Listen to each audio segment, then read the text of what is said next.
Hello, my name's Emma Fawcett and I'm an independent Stampin' Up demonstrator based in Newton Abbey, Belfast, Northern Ireland. Thank you so much for joining me today on Emma's Crafty Space. Today I am going to be showing you how to make these cute little Easter bunnies.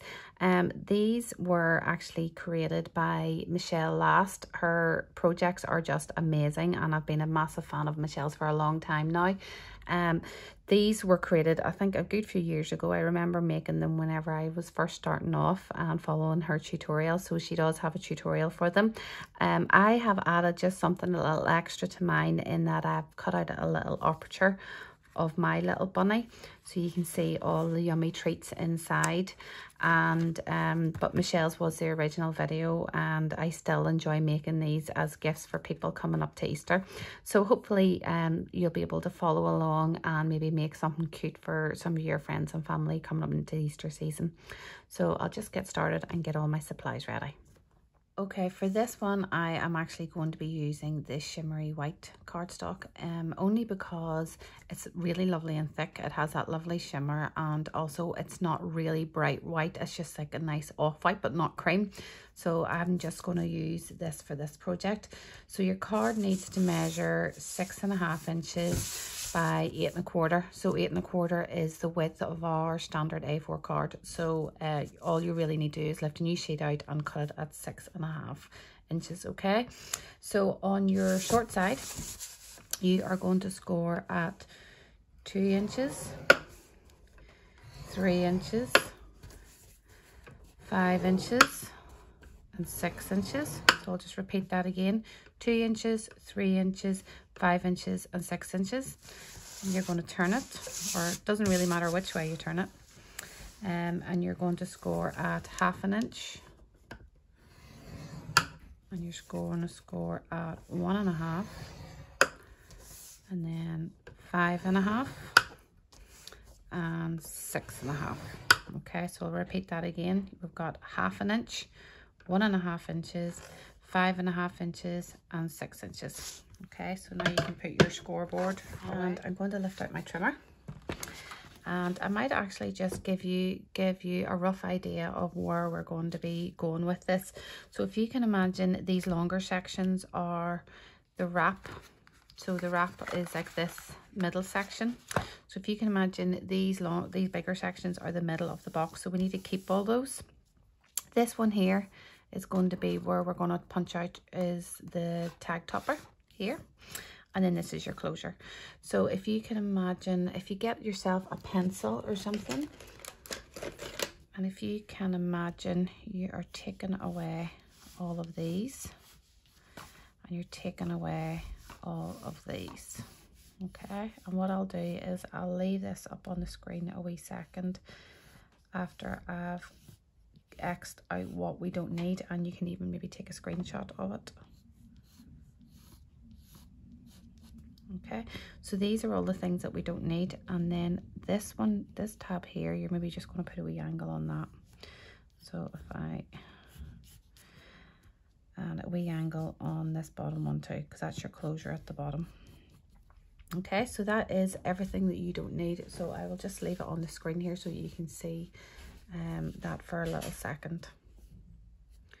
Okay, so I am actually going to be using my trimmer to cut this out because you do get cleaner edges with it, but I just want to point these little things out on the edges of our trimmer cutter piece. You can see these little lines, and they basically are going to be your indication of where the blade is whenever you're cutting down areas. So whenever I put that back in, I am just going to be measuring up these score lines into the valley. Okay, and I know I need to cut down to this line. I'm just going to make it more obvious there, and it means then whenever I'm trimming, I know what line I'm coming down to on the trimming blade. Okay, so I'm going to start at the top here, and I know I have to come down to this line, so I want this little line on the edge of my trimming blade to be coming in line with this score line. Okay, then I'm going to lift it. I'll move it up here. I'm making sure that this crease or this score line is in the valley, and I'm lifting it again, going down to the bottom here and going up to this line here. Okay, So then I'm going to move this across, and again, making sure my score lines are in the valley. I'm going up again to this score line. There, lifting it, bringing this down. Again, just making sure that's there. Bringing this down to this score line here. So I'm just watching, make sure this little line is matching up here. Okay, then I'm going to turn it. And again, I need to cut along this line to here and this line to here. Okay, so make sure you're cutting towards at the top. Bring your line down, and eventually that will just release out like that. Lift it, and again go to this line, up again, and that will come away too. Okay, so turn it, and again this score line to the valley. I'm going to start at the top again, and I'm going to cut down to this line, and again that little piece of card will be released whenever the two score lines cut or meet each other. Come down to the bottom and go up again. So this is just to really get you those nice tight cut edges, rather than your scissors where it's maybe going to be you're kind of in the valley or just like slightly over to the one side of it, and sometimes it just makes it a wee bit messy looking around the edges, and you might have to go back in and trim. So this is the tab. You can see there where I've done my pencil where I wanted my angles. I'm just cutting that in like that and like that. Okay, so just angling those in. Now there's one more thing that I'm going to change about this little bunny. So you can see this one here, I'm going to actually put in a aperture for his tummy so that you can see all the nice yummy treats there is inside. So this one, I have got all these lovely Lindor Easter eggs. The foils are really lovely colours, so I wanted to be able to show them off with this other bunny. So I am going to get my layering ovals and a piece of window sheet. So now I just need to pick out what size I want. And again, you can do a scallop one, or you can just do a normal one. I think I'm just going to do a normal one. Don't want it to be too big. So I'm happy with that size. So I'm just going to wind this through on my big shot, and then we'll have a little aperture for his tummy. But just take note that this here is actually the back. So the oval has to be cut out on this part because this is the front panel of your box. Okay, now whenever you are winding it through your big shot, you might need to fold that piece down just so that it will fit round. And now I'm going to just put a little piece of window sheet just over that so that it will make sure that it contains everything inside the Easter bunny for it. So to measure that, you are going to measure the width of that. So it needs to be, the window sheet needs to be cut at about 1 3/4 or 1.5 really, but 1 3/4 if you really want to make sure that you're giving it a good coverage. And maybe by, so 1 3/4 by 2.5.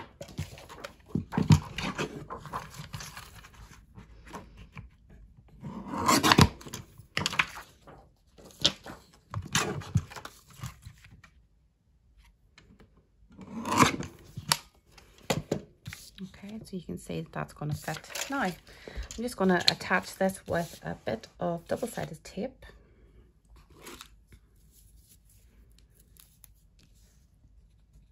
Equally, you could use wet glue, but double-sided tape is just going to stick quicker. Or you could do your stamp and seal as well. So, just set that down.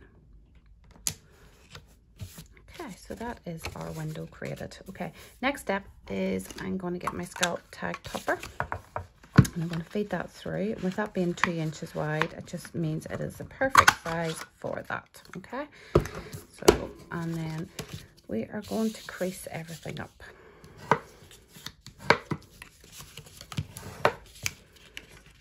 Okay, now remember that little aperture in the bunny's tummy is completely optional. If it's just going to stress you out, don't be doing it. It's not needed. It's only just a little extra that I have just added at the last minute. Okay, so a little bit of glue down here. Again, you could use your tape. set that down flat and bring that to it. Okay.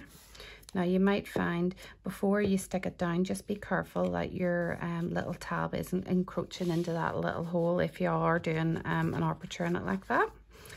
And then again, I'm just going to stick my base down. Again, you don't need to do that. I just want it to be that the only opening is round the rabbit's face.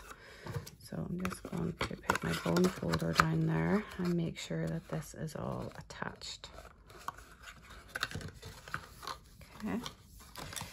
So even just lay it down, put your bone folder down in there and make sure that it's all completely flat and stuck.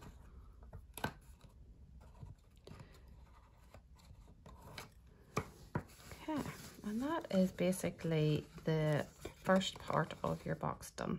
Okay, now realistically all you need to do is decorate it. Okay, but I am going to add some little magnet enclosures, and I'm just going to use glue dots for them because they are really tiny and they're not overly strong either. So I'm just going to stick one down onto a glue dot. You could use glue and all for them, but I find the glue dots are strong enough, especially because realistically we're only sticking, it's only just a wee light closure that we're wanting. So I've just paired up the magnet to that, and then I'm going to place a glue dot over that magnet and bring that down. Okay, now as you can see, my aperture maybe could have been doing with being a bit lower, but it doesn't really matter because at the end of the day is wee nose and that's going to cover there, and so it doesn't, you're not going to see all that. Okay, so just because I'm trying to speed myself along for the purpose of the video, I have actually went on ahead and punched everything that I would like. So these little shapes here are from the new double oval punch. Okay, so it's these, and if you're only wanting this side, I would strongly suggest then that you cut your strips of card to maybe 1 1/8 or 1 1/4 and just feed it this way down through your punch, and it means then you're not having to punch, you're not always having to get this second punch. If you're only wanting that size, that's what I would recommend, and it just means that you're going to be a bit more savvy with saving your cardstock as well. Okay, I'm just using that to curl my ears. The edge of that because I don't want too big a curl on it. Okay, then we will stick these to each other. They're nice because they nest inside each other, but you still got that kind of scalloped edge, so it gives you the illusion of a fluffy ear. Okay.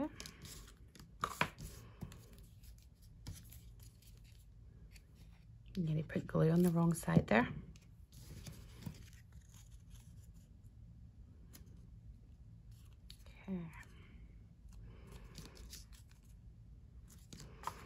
So I'm going to use dimensionals to put my ears on the bunny, because obviously there's a curve on it and you want to keep that curve, whereas if I was to stick those flat, it might flatten the curve down.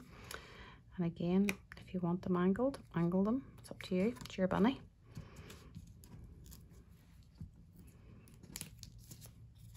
Just curve that again.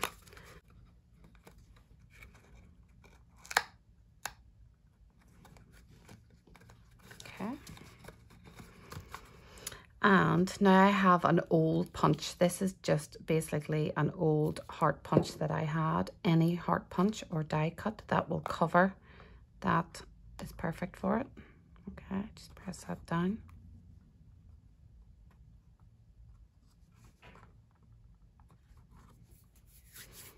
Okay. And then I am going to use my early espresso Stampin' Right marker. I'm just going to use the pen end. Just do 3 wee whiskers on either side. Okay. And then for his eyes, I am going to use these little faceted gems. They were the ones that were in Back to Nature or Nature's Roots, I think you're called. I don't know actually if they're still available, but these are the ones that I'm using because I want nice sparkly eyes. But again, you could use a marker or you could punch out tiny little holes if you have a small enough punch to do that. Okay, so its little paws are going to go, I want them angled. So I'm going to set them both down like this. Okay. Once you get what angle you want them, again I want them raised. So I'm going to put a dimensional down on the paws. Set the bunny down and just decide where you want them. Place them. Oh, it'd help if I took the back off this one. Okay, like that. And then you are just going to fold that around. See, that popped open. And again, you can use tape then for these parts, or you can use a glue dot. I'm just going to use glue dot because it's quick and easy, or wet glue, whatever. I suppose using a glue dot is going to give a little bit of rise to it, and it makes it look a bit more 3D even at the side. Okay, and just squeeze them in like that. Okay, I'm just going to make sure that our little glue dot is fully pressed. And I'm going to fill it.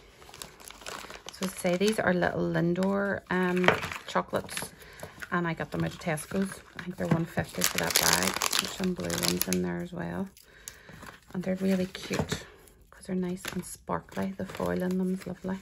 Okay, so you can see them there. He's all filled.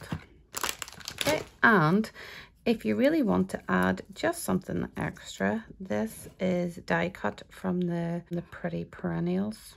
So you can just set them in there like that. So we'll make them up, and I'll decide if I'm going to put them on. So I'm just going to add glue to the ends of the stalks here.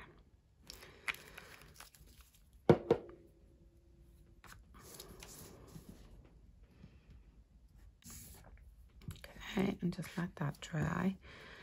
And if you wanted to, you could put a little Easter tag in there. Just say Happy Easter. I'm just going to nest that in there like that. So I'm just going to put a dimensional here, and that will hold it up off the paws.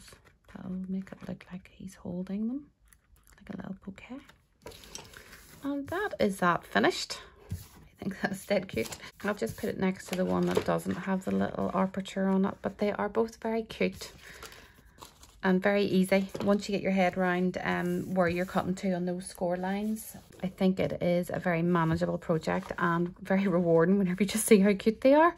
And I say you don't need to do that aperture. I've just added something different to it from Michelle's one. She originally created this one, so this is just a little different one that I have done it whenever I've been casing it. So I really do hope you've enjoyed this tutorial. As usual, I will do a list of all the materials that I've used in the description. There is a link to my online store there also, so if there's any supplies that you might need to make these, then feel free to go on there and order them through my online store. And thank you so much. Just leave me a little thumbs up and a little comment. That would be lovely. Thank you so much. Take care. Bye-bye.